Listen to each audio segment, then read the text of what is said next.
నమస్కారం రస్తమైన పెళ్లి గారు. నమస్తే సిరి. మనకి మనకిష్టమైన వాళ్ళు మనని ఎంత ప్రేమిస్తారో అంతే బాధ పెడతారని కూడా చెప్పొచ్చు. అలా బాధ పెట్టినప్పుడు అనిపిస్తూ ఉంటుంది మేడం, అసలు ఇంతలా మనని గాయపరిచిన వాళ్ళతో ఉండాలా లేదంటే సింగిల్గా ఉండాలా అన్న క్వశ్చన్ అయితే నాకైతే రేస్ అయింది. దీనికి ఆన్సర్ ఏంటి మేడం? ఇక అప్పుడు అసలు మనము ఉండడం బ్రతకడం కష్టం. ఎందుకు అంటే అది డిపెండింగ్ అపాన్ రిలేషన్స్. ఖచ్చితంగా అంటే బాధ, ఇంటెన్సిటీ ఆఫ్ బాధ, ఆ బాధ వాళ్ళు పెడుతున్నారా, పెట్టిన దానికంటే నువ్వు ఎక్కువ తీసుకుంటున్నావా, ఏ విషయాలలో నువ్వేమైనా తప్పు చేస్తే దాన్ని కరెక్ట్ చేసేటప్పుడు నువ్వు బాధపడుతున్నావా, అవాస్తవంగా అసలు అవసరం లేకుండా కూడా మాటికి చీటికి ఇబ్బంది పడుతున్నారా.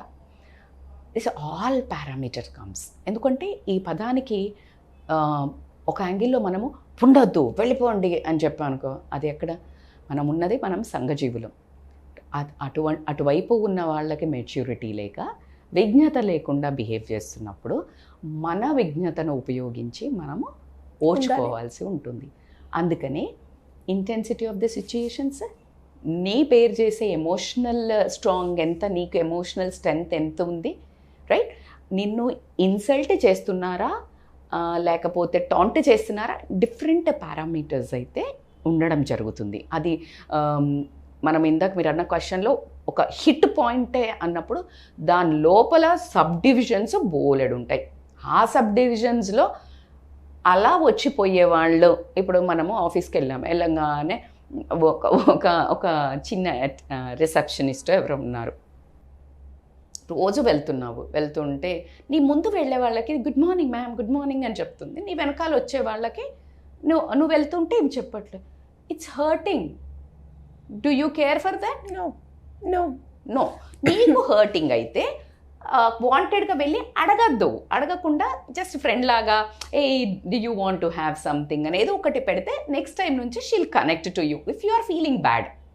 లేదు అంటే ఇగ్నోర్ చేసి వెళ్ళిపోవటం. ఇక్కడ వీల ఉంది ఏది ఇగ్నోర్ చేయటం. ఫ్రెండ్షిప్ వచ్చింది.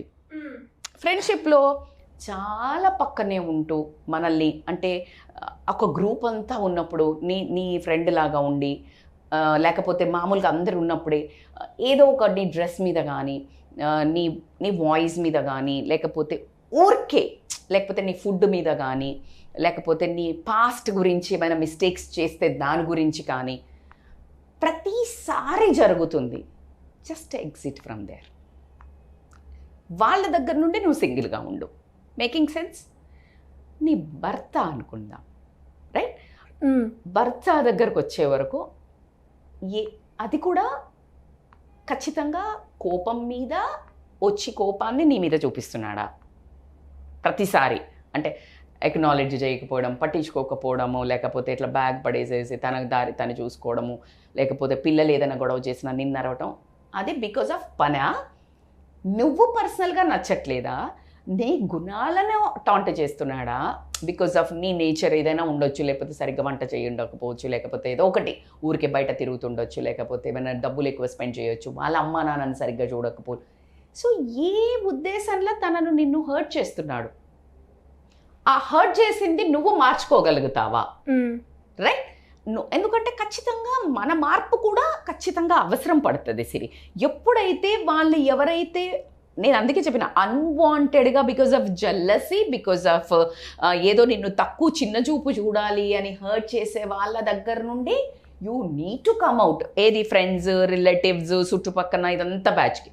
But when it comes to this closed relations, అమ్మ, నాన్న, అక్క, చెల్లి, అన్న, అత్త, మామ, మరిది, బావ, ఆడపడుచు, ఇవేంటి చూడు, ఈ 10 బంధాలు మన లైఫ్లో ఇట్స్ ఇంపార్టెంట్.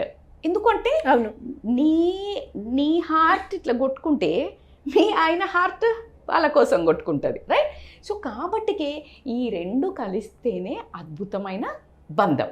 అయితే వీళ్ళందరిలో నిన్నెవరైనా విపరీతంగా నేను అందుకే చెప్తున్నా, చిన్నవి అంటావా, కూర్చొని డిస్కస్ చేయండి. Like it is continuously hurting, కంటిన్యూస్గా ఏదైనా అసలు సంబంధం లేకుండా హర్ట్ చేస్తున్నారు, సంబంధం లేకుండా తిడుతున్నారు, 10 మందిలో ఇన్సల్ట్ చేస్తున్నారు.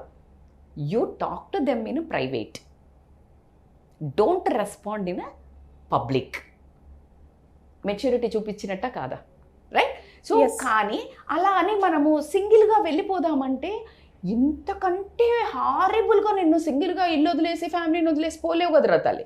పోయావంటే ఏం జరుగుతుంది? కాకుల్లాగా మనల్ని పొడిచి పొడిచి పొడిచి పొడిచి ఇంకా అవమానం చేస్తారు. నువ్వు ఇంట్లో వాళ్ళు అన్నదే తట్టుకోలేకపోతే మరి బయట వాళ్ళదే తట్టుకోగలుగుతావా? సో ఎవరైతే నిన్ను మరీ మానసికంగా విపరీతంగా ఇబ్బంది పడుతున్నారు అన్నప్పుడు first you need to talk to them.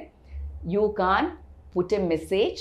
నన్ను అడిగితే మెసేజ్ టైప్ చేసిన దానికంటే వాయిస్ రికార్డ్ పెట్టండి, which gives your intensity of pain and modulation of voice. అర్థమవుతుందా లేదా? నీకేం కావాలి అనేది నాకు అర్థమవుతుంది. సో అలా వాయిస్ రికార్డ్ లేదు అని అంటే ఒకరోజు మనం ఇద్దరం, అది కూడా నువ్వు అడిగేటప్పుడు ఒక గొడవ మోడ్లో వెళ్ళకూడదు. అబ్బా నాకు కొంచెం పెయిన్ఫుల్గా ఉంటుంది, ఎందుకంటే the most important relation you are in my life. ఈ 10 ఏవైనా సరే, ఈ 10 ఎవరైనా సరే, ఇంకా భర్తదంటే ఇంకొంచెం ఇంటెన్సిటీ ఎక్కువ ఉంటుంది కాబట్టి యూ నీడ్ టు చాలా ఓపిక పట్టాలి. మిగతా రిలేషన్స్ అయితే సార్ట్అవుట్ చేసుకోవాలి. సార్ట్అవుట్ చేసుకోకుండా పెయిన్ని తీసుకుంటూ వాళ్ళని దూరం పెట్టుకొని వాళ్ళు కూడా ఇంకేదైనా మనసులో అనుకుంటున్నారేమో. సో ఇది మీరు అబ్జర్వ్ చేయండి. ఏదైనా డబ్బుల గురించో నగల గురించో లేకపోతే నీ బిహేవియర్ గురించో ఈ పక్క రిలేషన్స్లో కూడా ఏదైనా జరిగితే అస్సలు నాకైతే ఏం లేదు, కానీ నాకు చాలా హర్ట్ అవుతుంది, మన రిలేషన్కి నేను ఎక్కువ ఇంపార్టెన్స్ ఇస్తున్నాను, మీరెందుకు నన్ను ఊరికే తక్కువ పడుతున్నారు, తప్పు చేస్తున్నారు. Let me finalize. You need to be shrewd to ask, madam నేను అడగలేను మేడం నాకు బాధేస్తుంది అంటే మరి బాధ తీసుకో. ఇంక దానికి ఎవడేం చేస్తాడు? ఎవడు భగవంతుడు కూడా హెల్ప్ చేయలేదు. నోరిచ్చింది ఎందుకు? తెలివిచ్చింది ఎందుకు? మాట్లాడలేకపోతే నువ్వు బాధపడుతున్నాను అని బాధపడుకుంటూ ఏడ్చే కంటే ఎవరికి తెలుస్తుంది నీ బాధ? రేపు ప్రొద్దున మళ్ళీ వాళ్ళు కనిపించంగానే మళ్ళీ యాక్టింగ్ చేయాల్సి వస్తుంది. అవునా కదా? ఈ రిలేషన్స్లో యాక్టింగ్ చేయాల్సి వస్తుంది. యాక్టింగ్ చేయకండి. జీవించాలి అని అనుకుంటే గనక మీరు మీ బ్రతుకుని ఈ రిలేషన్స్ తోటి జీవించాలి అనుకుంటే గనక, ఎందుకంటే ఇవన్నీ రిలేషన్స్ జీవించడానికి ఉన్నాయే, భరించడానికి కానే కాదు. అందరు ఎప్పుడు భర్త అంటే భరించేవాడు ఇలా భరించద్దు, ఎంజాయ్ చేయాలి.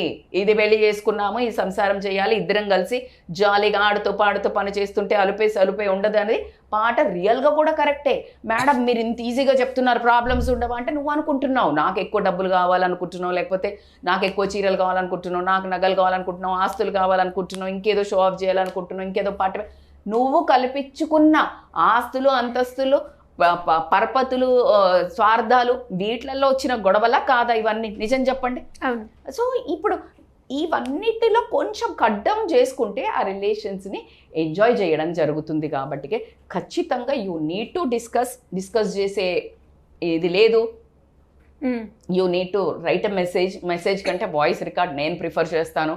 ఈ మూడింటి కంటే అంటే కూర్చొని మాట్లాడతా అంటే హ్యాపీగా మాట్లాడండి. లేదు ఆ వాయిస్ నోట్లోనే నేను మీతో కూర్చొని మాట్లాడాలనుకుంటున్నాను, నాకు మీరు ప్రియారిటీ, నాకు మీరు ఇంపార్టెంట్, మన లైఫ్ మన ఇద్దరు రిలేషను, సో కాబట్టికి మాట్లాడదాము అంటే చెక్ అయిపోయిందా లేదా? గొడవ పడకుండా ఫస్టే నువ్వు ఒక చెక్ పెడుతున్నావు. సో ఇలా చేస్తే కనుక సింగిల్గా ఉండాల్సిన అవసరం లేదు. కానీ అదే పనిగా నిన్ను అంటే నరక యాతన అంటారు, అంటే ఒక రకమైన సాడిజము, సైకోపాతులుండి విపరీతంగా intensity of giving pain is ridiculous. అంటే నువ్వు తట్టుకోలేకుండా ఎమోషనల్ అబ్యూజ్, ఫిజికల్ అబ్యూజ్ ఒకటే చాలామంది మాట్లాడతారు సిరి, కరెక్టా కదా? అంటే కొట్టాడా అంటారు, కొట్టలేదు మరి ఇంకేంటి అంటారు. అసలు అది కాదు. Emotional abuse is very painful, nobody can understand. So ఈ ఎమోషనల్ అబ్యూజ్ మరి మితిమీరి దాటి నువ్వు సెన్సిటివ్ అయితే నువ్వు కౌన్సిలింగ్కి వెళ్ళు. బికాజ్ జనాలు అంతే ఉన్నారు, మరి నిన్ను అంత సుకుమారంగా చూసుకోవడానికి ఎవరికి అసలు మనసు అనేదే పూర్తిగా కొంచెం హార్డ్ అయిపోయింది నాకు ఇప్పుడు, స్వార్థాలు ఎక్కువైపోయి. సో కాబట్టి నువ్వు మరి ఎమోషనల్ అయితే you try to discuss with a counsellor where you can understand ఇది ఓకేనా, ఇది నేను బాగా హర్ట్ అవుతున్నాను, is it my problem, is it their problem or situation problem. 3 ఉంటాయి. నీ ప్రాబ్లం అయి ఉండొచ్చు, వాళ్ళ ప్రాబ్లం అయి ఉండొచ్చు, సిచ్యుయేషన్ ప్రాబ్లం అయి ఉండొచ్చు, పక్కనోళ్ళు పుట్టించే ప్రాబ్లం అయి ఉండొచ్చు, ఎక్స్టర్నల్ది ఇంకా.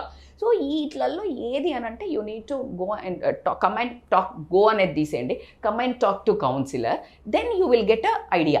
దెన్ మీకు ఒక ఫీడ్బ్యాక్ కూడా దొరుకుతుంది ఎలా మాట్లాడాలి ఎట్లా అనేసి.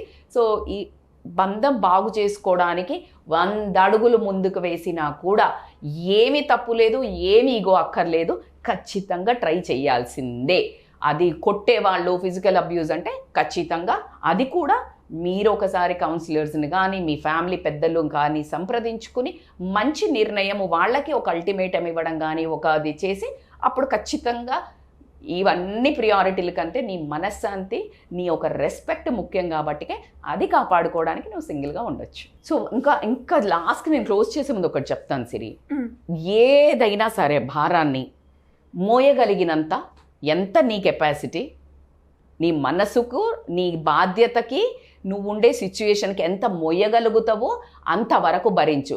కానీ నువ్వే మునిగిపోతున్నావు, నీకు ఈత రావట్లేదు, ఈత కొట్టి కొట్టి అలిసిపోయినవు, యు ఆర్ డ్రౌనింగ్, రైట్, అప్పుడు మాత్రం decision come out of that ocean.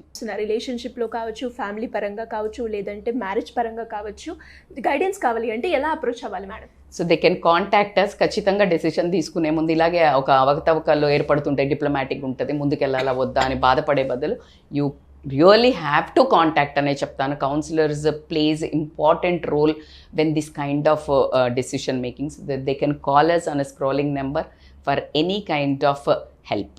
Thank you madam, thank you so much. Thank you so much Siri.